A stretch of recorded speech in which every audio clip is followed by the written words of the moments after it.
Okay, so let's proceed to another rule of our laws of exponents. So this is rule number 5, power of a quotient rule. Okay, so power of a quotient rule. So the word quotient, so we can think of it as a fraction. No? There's a fraction.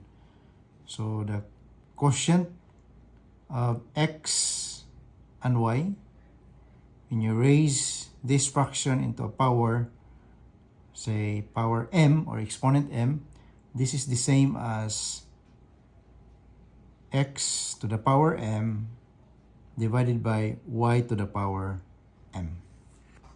Okay, so that is our power of a quotient rule, rule number 5 in the laws of exponents.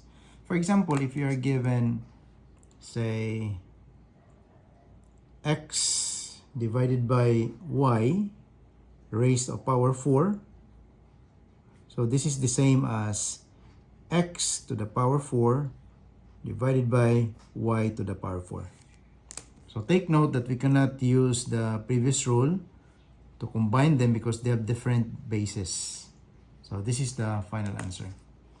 Another one, if you are given, say, 4x cubed divided by 5y to the 4th power, then everything raised to power 2. So we can rewrite this following this form. So we can rewrite this as 4x cubed raised to power 2 and then divided by 5y to the 4th power raised to power 2. Okay, then applying the other rule, the previous rule, we can distribute the power or the exponent individually. So we have 4 raised to power 2, no, this one. Then x cubed raised to power 2. Similarly, at the denominator, we have 5 raised to power 2. Then y to the power 4 raised to power 2. Okay, and then simplify. So the numerator, this 4 squared is the same as 4 times 4. Okay, so 4 squared is just the same as 4 times 4, which is equal to 16. Then this one can be written as x to the power. We just multiply, no? We multiply the exponents according to rule number 4. I think that was rule number 4. Yes, that was rule number, according to rule number 3. We have to multiply the exponents, the powers. So that is called power of a power rule. So this becomes x to the power 6. Okay, and then the denominator, we have 5 squared is the same as 5 times 5, which is 25. And then multiply the exponents, so this is equal to y to the power 8. So this is our answer.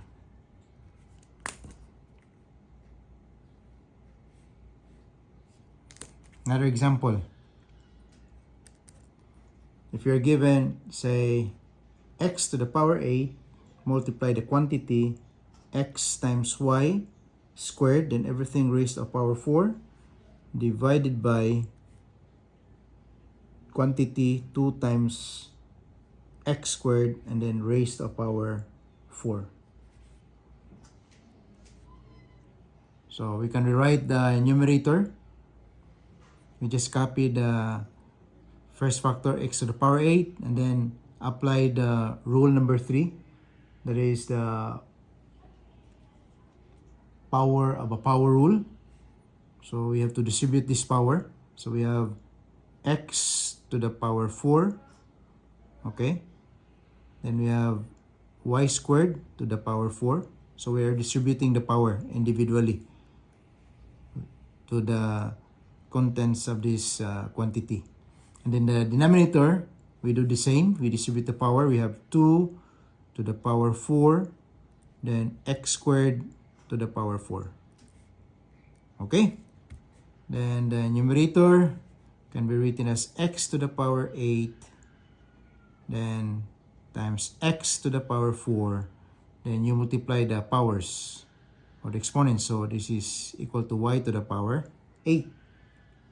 Then the denominator, this is the same as 2 times 2 times 2 times 2 times 2. No? 2 times 2 times 2 times 2.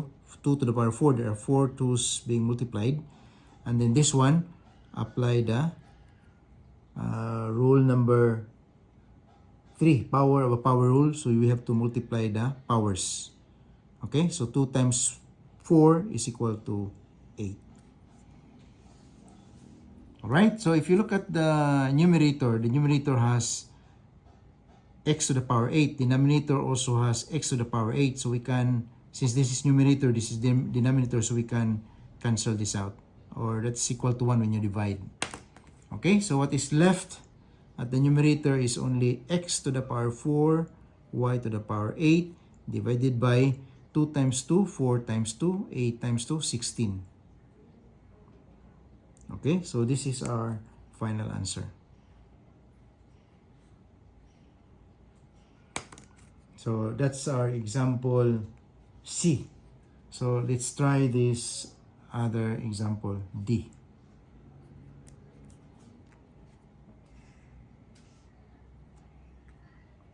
Okay, we are given 4x squared times 3x to the power 4 and divide this by 6x to the power 4. So the technique here is deal first with the coefficients. So 4 is the coefficient of x squared, 3 is the coefficient of x to the power 4. So you can multiply them, 4 times 3, and then rewrite the two x's, x squared and x to the power 4, divided by 6 times x to the power 4. Okay, so by simple inspection, we have x to the 4th at the numerator, x to the 4th at the denominator. So we can cancel them out, equal to 1. So what is left in the numerator is 4 times 3 is 12, then times x squared divided by 6. So equal to, then deal with this number. So 12 divided by 6 is equal to 2. Then we have x squared. Okay, so this is our final answer. Another example.